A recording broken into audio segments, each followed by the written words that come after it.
back to my channel. It's so great to see you. So, obviously most of you know about the recent coronavirus that happened in China, believed to either be from the bats that they ate or from a farmer's market or cattle market, whatever you want to call it, in Wuhan, China. So I thought it would be a perfect time to make a video about it and about different kinds of diseases and why this one is as serious as it is, although government officials don't seem to be taking it very seriously, as neither did China at first. So, I'm going to just go over the common symptoms of it and kind of tell you why people have been dying from it. And yeah, let's just start with that. So, symptoms include respiratory symptoms, fever, cough, shortness of breath, breathing difficulties, and feeling tired. Now that sounds like the common cold, doesn't it?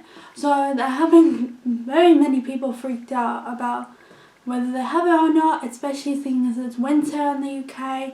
So a lot of people are getting sick with colds, me included. I've been really sick with a cold this week, and Lord knows this timing was horrible because now everyone's all freaked out that they might have the coronavirus. However, your chances of death are very, very slim. Currently there is a 2% mortality rate, so 2% of people have actually died from it, if you don't know what that means. And the reason this is, in more severe cases, the infection can cause pneumonia, severe acute respiratory syndrome, kidney failure, and obviously death. But if your kidneys were to fail and you weren't being treated for that, you can die. So with this virus, obviously there's the standard recommendations to prevent infection, such as regular hand washing, covering your mouth and nose when coughing or sneezing with a closed tissue, or sneezing into your arm like that, or coughing into your arm. It stops germs being spat everywhere. Thoroughly cooking meat and eggs. It's a very important one because obviously foods can carry a lot of disease. Avoid any close contact with anyone while you are currently ill, and avoid contact with anyone who is showing symptoms, even if they just have a cold or whatever. Just avoid being within 2 meters of them for a long period of time. So its official name, I'll also put it on the screen, is 2019-nCoV. Now with the coronavirus being a new disease, scientists and medical staff do not know exactly how it is spread, but we're going off kind of how similar viruses like it spread. So for example, by cough droplets or sneeze droplets being on, or touching somebody who's like coughed into their hand or something, and then touching something and then you touch it, the disease can still be there, and then you go and eat something and then the disease is in your system. So treatment for this coronavirus is mainly to relieve the symptoms rather than treat it, because there is no specific treatment for it at the moment. If you have travelled from Wuhan, China, or have come in contact with someone who has, you must stay indoors and avoid contact with other people for 14 days, because that is how long it takes for the virus to show. It between 2 and 14 days. You should also call NHS 111 and tell them of your recent travel or encounter. Northern Ireland, you should contact your GP and do the same. If you develop symptoms after being in close contact,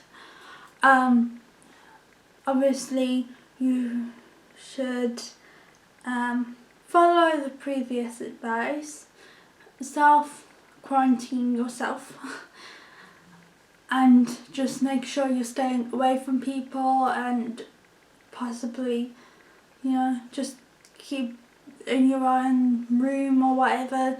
Don't let people come see you as often. It is believed you can still have people come and bring you food or stuff like that, because what close contact is defined as is mainly being within 2 meters of said person for 15 minutes or more. So if someone was just dropping off something for like those 2 minutes, it'd be very hard to catch the virus from that. And please do not leave your house until a doctor has given you advice on what to do. So, now most of you know about the 2 cases who have been confirmed in the UK. I'm going to give you a little information on them and give you updates on what has come out of it within the last few days, and well, since I've recorded this, really, because obviously I can't carry on including information that isn't there yet for me.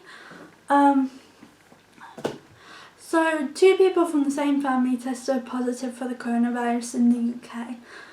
They were actually guests staying in York at the Stay City Hotel before being taken to a local hospital by paramedics and then being transferred to a specialist centre in Newcastle. The hotel remains open for business still.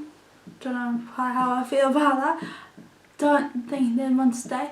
There were quite a few people who said they were staying at the hotel who said they were very, very angry because the hotel did not inform them about it. They just told them it was a common cold. They have, however, quarantined the 3 people's rooms and their items and surrounding rooms to stop people staying in the same room and possibly getting infected as well. Those rooms will undergo environmental cleaning and thorough disinfection, as the company claims that is under their policy. The 2 patients could not be identified due to patient confidentiality, but they have actually confirmed it was a York student. I'll speak more on that a bit later. Public Health has said there was minimal ongoing risk of infection to either guests or staff of the Stay City Hotel property in York. So according to Public Health England, it should still be safe to stay there. Just, I don't know if you'd really want to knowing that. It's been indicated that efforts will be made to trace everyone in close contact with the 2 coronavirus patients who came to visit York, so they could be monitored. Now, this is the part I feel a bit iffy about, but take with it what you will.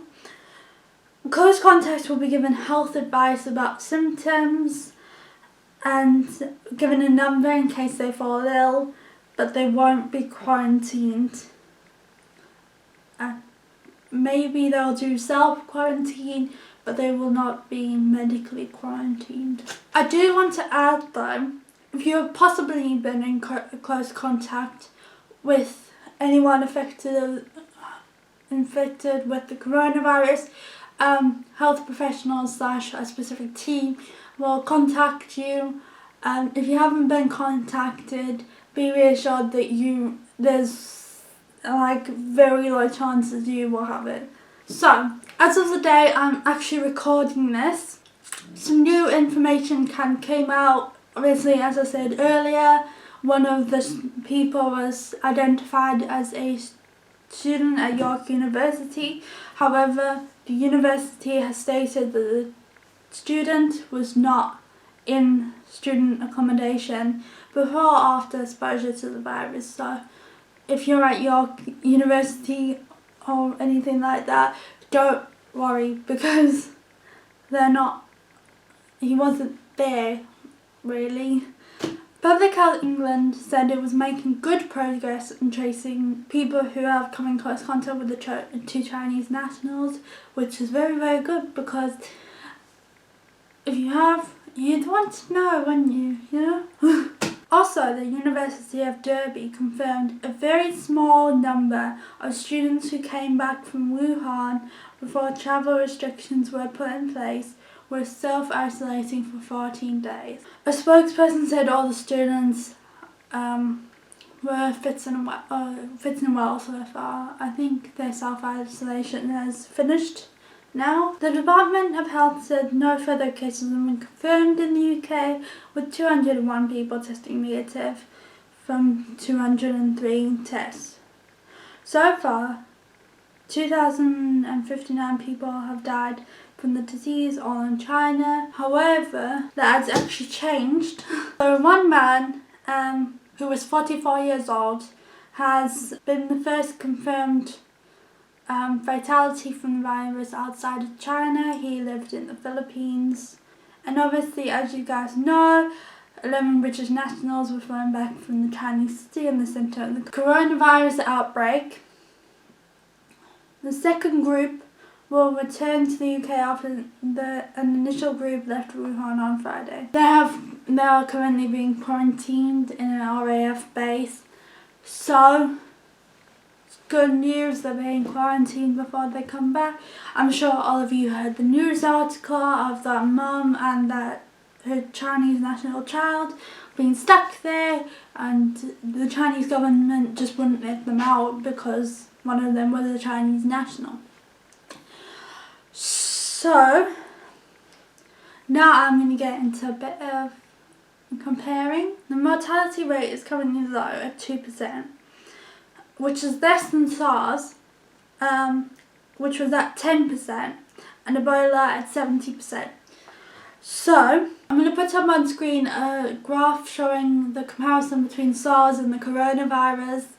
As you can see on screen, the coronavirus seems to be skyrocketing quite high. And if you guys hadn't known, they have now actually legalised being able to create viruses in the lab. So if you think the coronavirus and SARS was the last of it, I'm pretty sure it's not going to be. Anyway, thanks guys for watching. Make sure you like, subscribe, and follow on my Twitter, Snapchat, Instagram, blah blah. All will be on screen now, and I will try and keep you guys updated. I will put updates on my social media. So thanks for watching guys. Bye.